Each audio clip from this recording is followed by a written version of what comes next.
Orang lain bertahan hidup di pulau terpencil. Makan domba hutan dan kepiting kelapa yang direbus. Kepiting kelapa kualitas terbaik. Kerang yang tak ada duanya.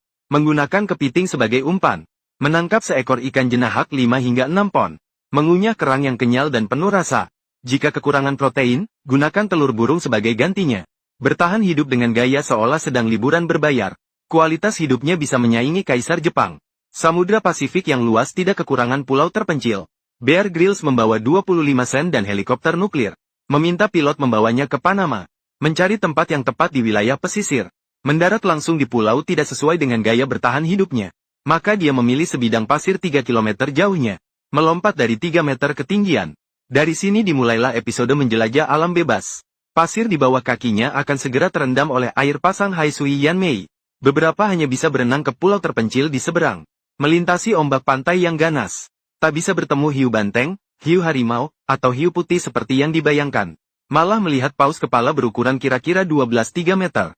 Dia begitu bersemangat, seperti anak berusia 3 atau 40 tahun. Dengan menyelam berenang beberapa jam, dia tiba di terumbu karang terdekat. Melangkah ke daratan dengan bantuan ombak laut. Di depannya, terdapat tebing setinggi belasan meter. Bear Grylls menggunakan trik andalannya. Berjalan menapaki batu karang yang tidak rata. Meskipun ada banyak titik cengkraman dan pijakan. Namun batu kapur ini terlalu rapuh. Selalu ada risiko tersandung dan jatuh karena batu yang rapuh. Akhirnya, ia berhasil mendaki ke puncak tanpa insiden. Dengan cepat, ia berlari ke arah pedalaman pulau. Berlari ke arah pantai timur dekat dengan Panama. 5 menit saja melintasi seluruh pulau. Melihat ke sekeliling, tidak ada bayangan daratan sedikit pun terlihat. Dengan keadaan seperti ini, sekarang hanya bisa menyelesaikan keempat elemen dasar kelangsungan hidup terlebih dahulu sebelum membuat rencana. Pantai selalu menjadi tempat yang baik bagi penjelajah untuk mencari harta karun. Sang kakek menemukan burung camar yang sudah lama meninggal. Mencabut kepala untuk kemungkinan penggunaan di masa depan. Berjalan menuju tumpukan batu karang di depan. Melihat banyak sampah berserakan di tanah.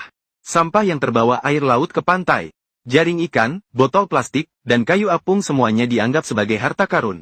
Hanya perlu beberapa belas menit untuk membuat rakit. Tuan Bei mengambil beberapa sandal. Memikirkan untuk menyiapkan api sinyal terlebih dahulu. Memasuki hutan belantara pulau.